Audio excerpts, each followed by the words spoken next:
Shalom anak-anak hebat, apa kabar kalian semua? Pasti sehat, pasti luar biasa, pasti semangat terus ya. Walaupun saat ini kita masih belajar dari rumah, tapi itu tidak mengurangi kita untuk tetap semangat di dalam belajar ya. Nah, hari ini kita akan masuk dalam pembelajaran yang baru. Dalam video ini Mem April akan memberikan 2 bab sekaligus ya. Kenapa? Karena sebentar lagi kita akan menghadapi PTS. Jadi supaya materinya bisa terlaksana, tercapai dengan baik ya. Nah, hari ini kita akan bahas bab yang ketiga dan bab yang keempat ya Nak ya. Langsung sekaligus 2 bab. Oke. Nah, sebelum kita mulai pembelajaran kita berdoa dulu ya. Semua lipat tangannya, tutup matanya, kita bersatu di dalam doa. Bapak yang baik, terima kasih kalau di pagi hari ini Tuhan kami sungguh bersyukur karena Tuhan sangat baik, bahkan teramat baik dalam kehidupan kami. Tuhan Yesus, saat ini kami anak-anak-Mu mau belajar. Kiranya Tuhan berkati kami, berikan kami semangat dan berikan pengertian yang benar kepada kami agar kami boleh mengerti akan apa yang kami pelajari pada hari ini ya Tuhan. Tuhan Yesus, kiranya Engkau saja yang berkuasa atas hidup kami dan berkati juga guru kami yang akan menyampaikan materi kami ya Tuhan. Terima kasih Tuhan, berkati juga orang tua kami yang bekerja maupun yang mendampingi kami belajar. Kiranya berkat dari surgawi terus melimpah dalam kehidupan mereka ya Tuhan. Terima kasih Tuhan, di dalam nama Yesus kami sudah berdoa. Haleluya. Amin. Nah, kita akan mulai saja dari bab yang ketiga pertama ya. Bab yang ketiga yaitu Allah berkuasa atas gejala alam ya. Nah, buka buku paketnya di halaman 15. Yang A, kita akan bahas kuasa Allah atas gejala alam. Pernahkah kamu mendengar bunyi petir yang kuat sewaktu hujan? Mem April sering ya. Kalau daerah Mem April yaitu Parung itu sangat sering. Kalau hujan itu geluduknya petirnya sangat kuat, bahkan seperti menyambar ke dalam rumah. Jadi sehingga Mem April beserta anak Mem April kadang berdua merasa takut ya. Ada takutnya gitu ya, takut dengan suara petir itu kaget ya. Nah, bagaimana perasaanmu saat itu? Apakah kamu terkejut atau takut? Ya, sama seperti Mem April ya. Murid-murid Yesus pernah merasa takut saat melihat gejala alam. Ceritanya ada di Markus 4 ayat 31 sampai 41 ya. Markus 4 ayat 35 sampai 41 ya. Begini ceritanya anak-anak.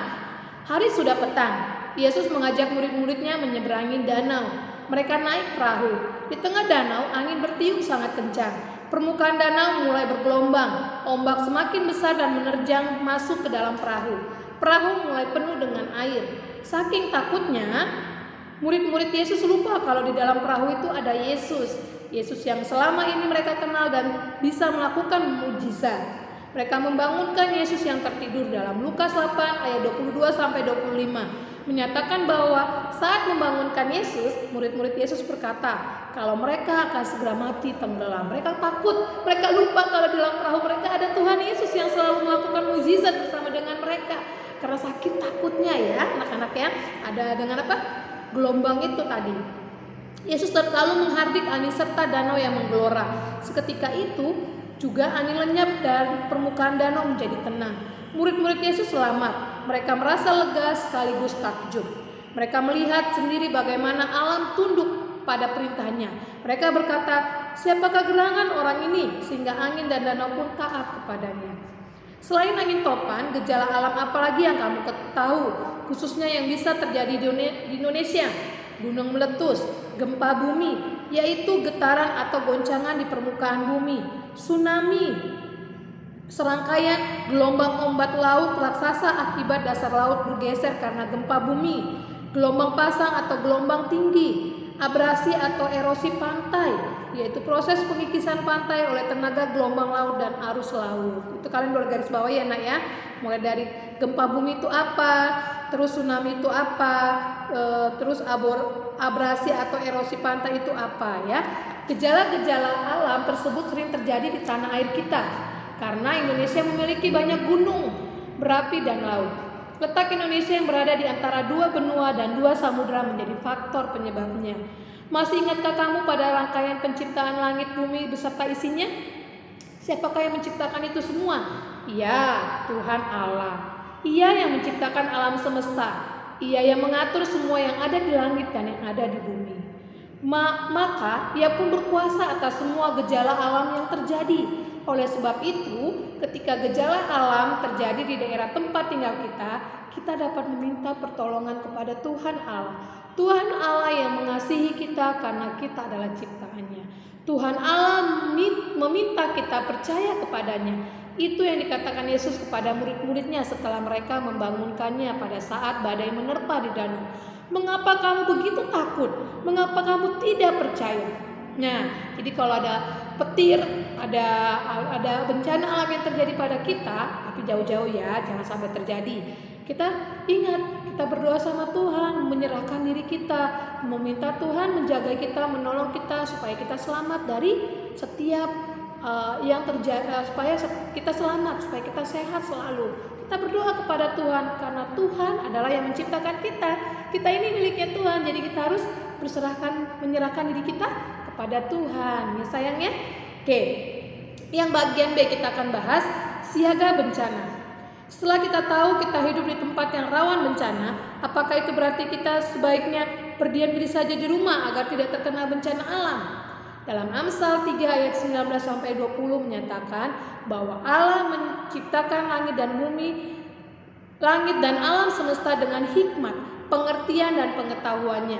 Di ayat 21 menyatakan, hai anakku, janganlah pertimbangan dan kebijaksanaan itu menjauh dari matamu, peliharalah itu. Jadi jangan kita ragu, jangan kita bimbang, karena Tuhan yang memberikan kita kebijaksanaan. Biarlah kita selalu diberikan Tuhan hikmat dan kebijaksanaan agar kita bisa selalu berhikmat ketika ada bencana alam. Apa yang harus kita lakukan? Kita harus bisa waspada, ya sayang. Oke, jelaslah Allah menghendaki kita manusia juga berhikmat, berpengertian dan memiliki pengetahuan yang benar. Kalau kira-kira ada tahunnya akan ada terjadi bencana alam, Tuhan berikan hikmat. Lari atau kita harus melakukan apa? Tuhan berikan hikmat dan juga perlindungan kepada kita, ya. Maka selain berdoa kepadanya, Tuhan Allah juga menghendaki kita mencari tahu cara menghadapi akibat gejala alam untuk mengurangi dampak bahayanya. BNPB atau Badan Nasional Penanggulangan Bencana menyebutnya siaga bencana. Apa saja yang perlu kita siapkan sebelum gejala alam terjadi? Apa yang harus kita lakukan saat gejala alam terjadi? Dan apa yang boleh kita lakukan setelah gejala alam telah selesai? Menurutmu saat gempa bumi terjadi, apakah sebaiknya kita duduk diam di depan jendela, kaca atau cermin sampai gempa berhenti? Tidak, ya. Tidak boleh. Kita justru harus menghindari jendela, kaca atau cermin. Saat gempa terjadi, jendela, kaca atau cermin bisa pecah. Kita beresiko terkena pecahannya. Jika suatu hari kita sedang berada di pantai, air laut tiba-tiba surut dan ikan-ikan terdampar di pantai, apakah kita sebaiknya memungut ikan-ikan tersebut? Tidak boleh, ya. Kita harus segera menjauhi pantai dan pergi ke dataran tinggi karena air laut yang tiba-tiba surut menandakan tsunami akan terjadi, ya. Jadi kalau gempa bumi tidak boleh di dekat cermin atau jendela kaca, itu kalau dia pasti akan pecah karena bergetar, ya, bergetar itu akan pecah, kita akan terkena serpihan pecahannya, mungkin juga kita akan tertimpa gitu, ya. Nah, kalau kita lagi di pantai melihat, wah, air lautnya tiba-tiba surut, kita mengutin ikannya, tidak boleh, kita harus lari, justru itu akan menandakan tsunami akan terjadi, ya.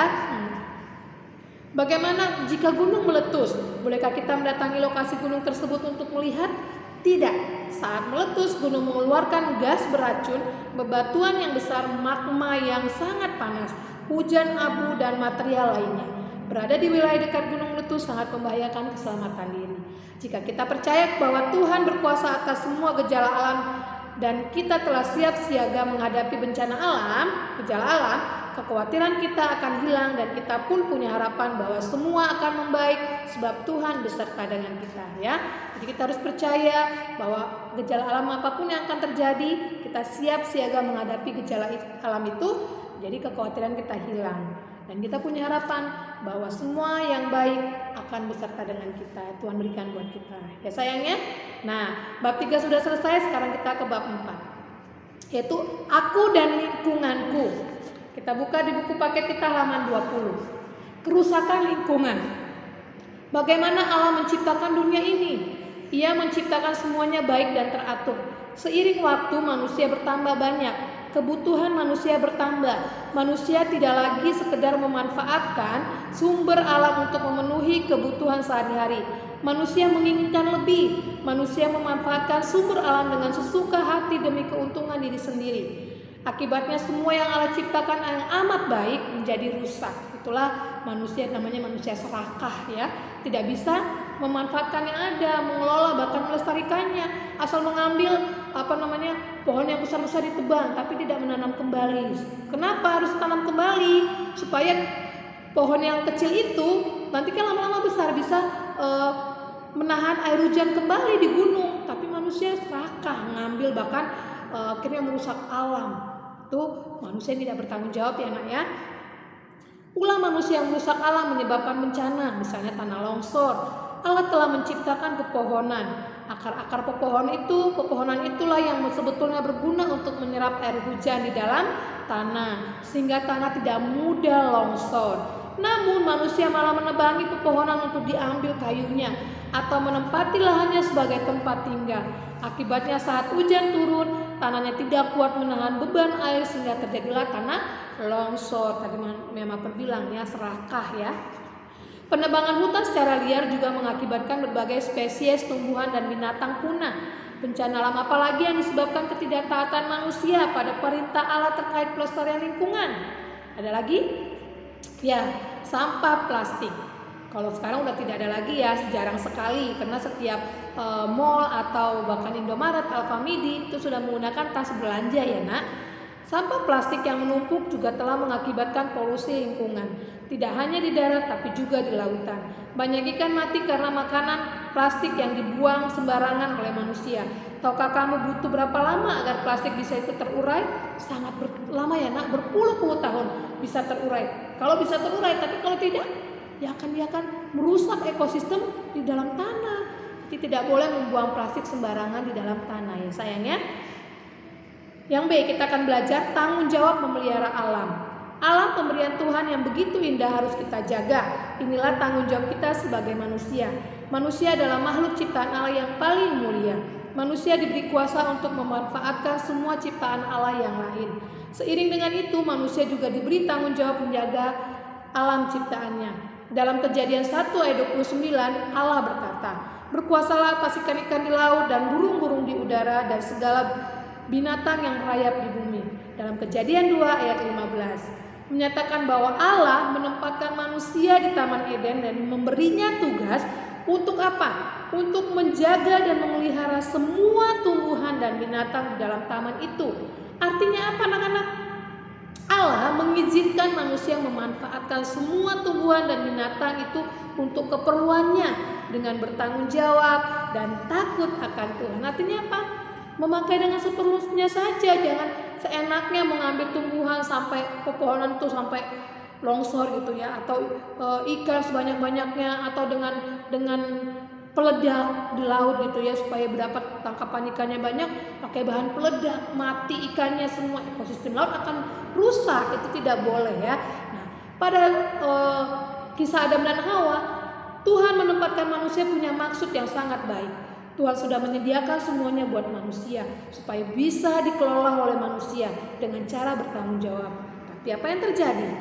Ya, Hawa melanggar itu dan akhirnya manusia jatuh dalam dosa. Ya sayangnya, manusia tidak boleh merusak alam ciptaan Tuhan saat memanfaatkan sumber alam, sebab Allah lah pemilik alam dan seisinya. Dalam Mazmur 24 ayat yang pertama ya.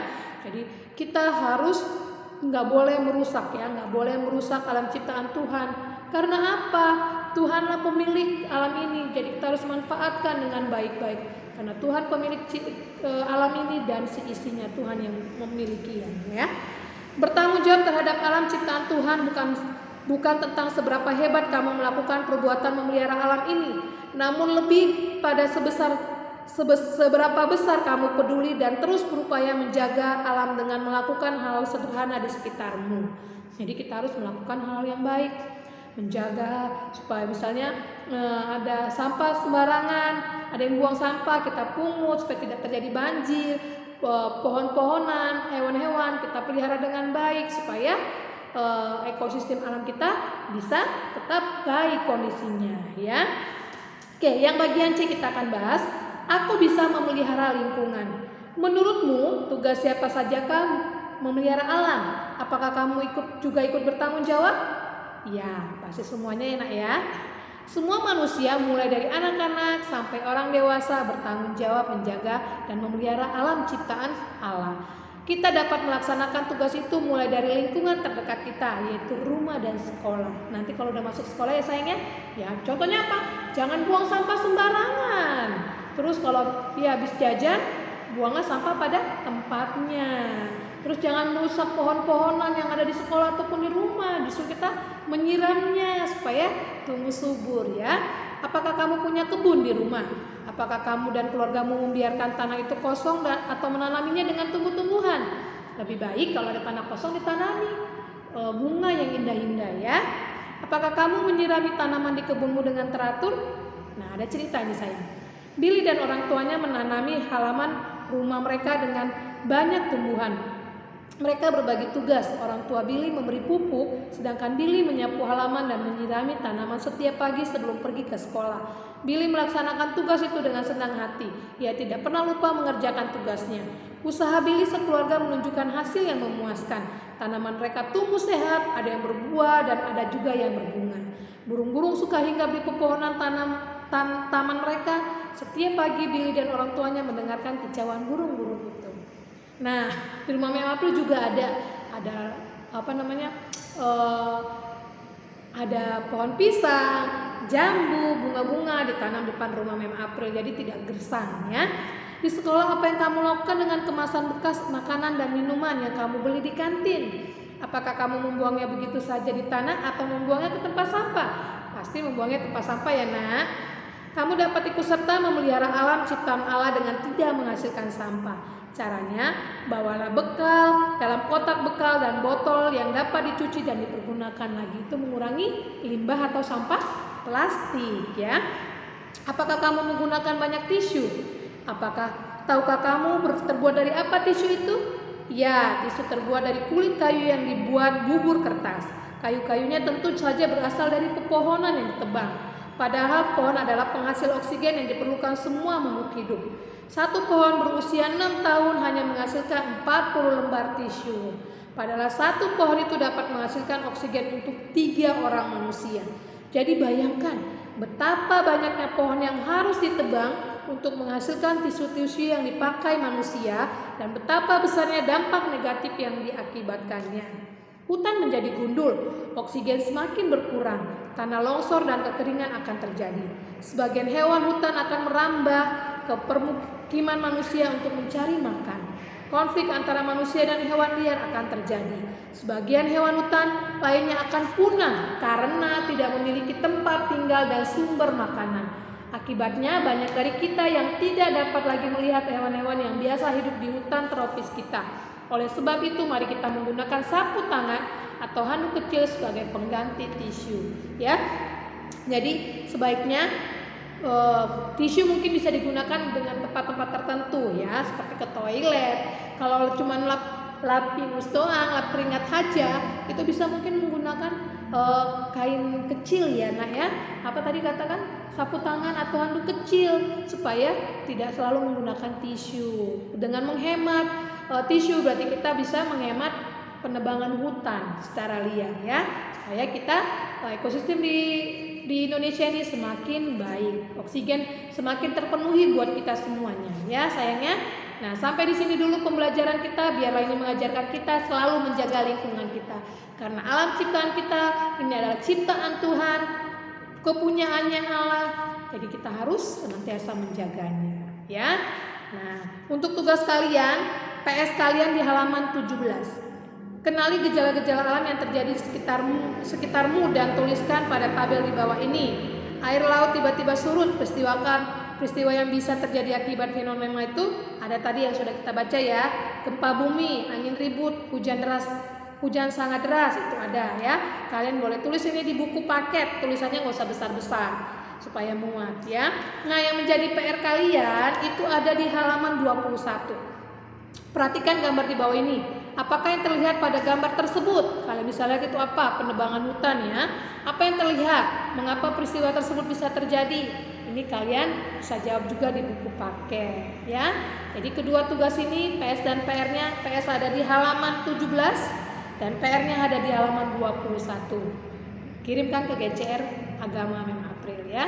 Sampai di sini dulu pembelajaran kita. Biarlah pembelajaran hari ini boleh memberkati kita dan kita semakin boleh mengerti bahwa Tuhan sangat menginginkan manusia menjaga, merawat dan bertanggung jawab atas alam ciptaannya.